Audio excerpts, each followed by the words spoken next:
Do gamers still play games to have fun? Hell, nowadays I feel like this is a hot take. It seems like gaming content creators are trying to make modern gaming into the news, where they just yap about all the controversial shit and try to create a predetermined opinion on the game before anyone even actually plays the game. But in actuality, no one ever fucking cared about the stuff that we talk about nowadays. Like, for example, Ghost of Yotei came out, and I'll just say, I like Ghost of Yotei, and I think it's overall a good game. And these people will be like, well, the water physics aren't as good as Red Dead 2.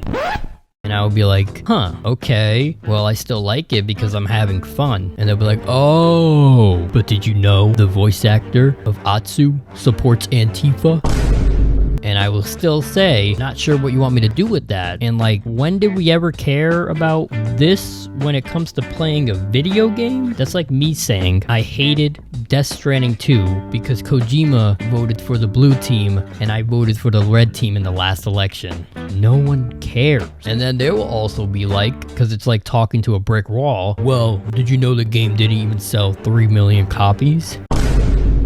And I will be like, who fucking cares about the sales when you're talking about just playing a game just to play a game? To summarize this situation, I think a great quote from Gabe Newell when it came to comparing realism in gaming is perfectly describes this situation. And I've never thought to myself that realism is fun. I go play games to have fun. See guys, as a wannabe content creator, which means I don't get paid by YouTube, I know why these creators constantly talk about this. They're trying to milk gaming. Guys, you gotta understand this. YouTube and social media isn't the Wild West like it used to be back in the day. Those people who did content to just be content creators are basically an endangered species. Instead, we have these new creators that are basically just recycling machines. And YouTube turned from the Wild West where no one knew what to do to the game Monopoly, where everyone knows how to play the game. Since creators nowadays get paid the more views they get, I gotta ask you a question. Why wouldn't you just talk about this type of content? It's easy. It's like anything in life. People wanted to get it quick and easy, just like getting abs. You search up a quick and easy way to get abs. All you literally have to do is copy the creator across the street and you'll be good. These creators,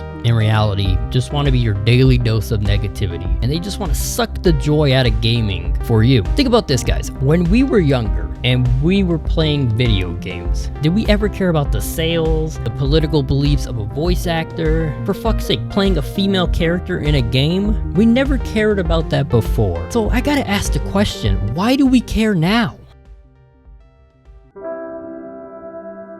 The next thing, guys, I want to talk about is, how did we get here? How did we get in this spot where it seems like negativity is driving this industry to the ground, where it's just a disease that just keeps spreading and spreading? Well, I think I got the answer. Let's be honest, guys. Gamers have trust issues, rightfully so. Whether it comes from the big studios lying to them, or even hell, these critics like IGN and GamerRant giving every game that comes out a 10 out of 10, which doesn't make any sense. I don't blame gamers for not trusting people.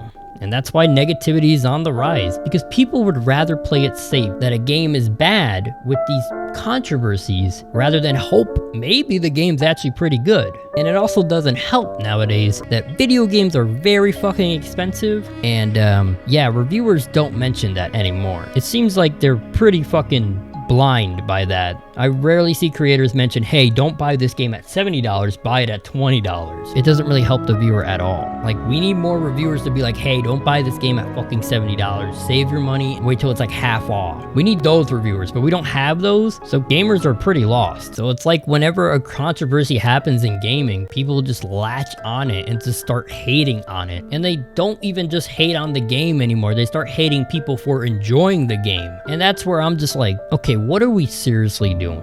When has gaming ever become proving my team is right and your team is wrong? How far have we gone? I always try to treat gaming like I always treated gaming throughout my whole life. I just treat it like I'm at high school and I'm sitting at the lunch table with my friends. We're giving our gaming takes like we're on a sports debate show. And though we have different opinions, we respect each other and we are proud to say, hey, that's my boy right there because we play games together. I mean, I personally love when people comment their gaming take on my videos, whether they disagree with my review, whether they give their own gaming take. I will always shoot them a like and a comment and be like, yo, that's a good ass take, man. And I feel like that's what's truly missing nowadays. It's gone because in reality, media has sunk its teeth into it and saw the profits and the views. And we gotta all be honest. Not every game is going to be a perfect 10 out of 10. But as long as you like it and it helped you have a better day after a crappy day in real life, that's what should really matter. And I think Nakey Jakey said this about 7 out of 10 games that I love. The best 7 out of 10s might not always fully stick the landing, but hey, at least it's trying out some cool new trick. Don't worry about the haters, brother, I gotcha. 7s walk so that 10s can steal their mechanics later and win a bunch of awards. That's why 6 scare of 7, not because they not. Don't fall for this bullshit. Don't fall for it. These people don't have your best interests in mind. They don't, all right? If they did, they would have been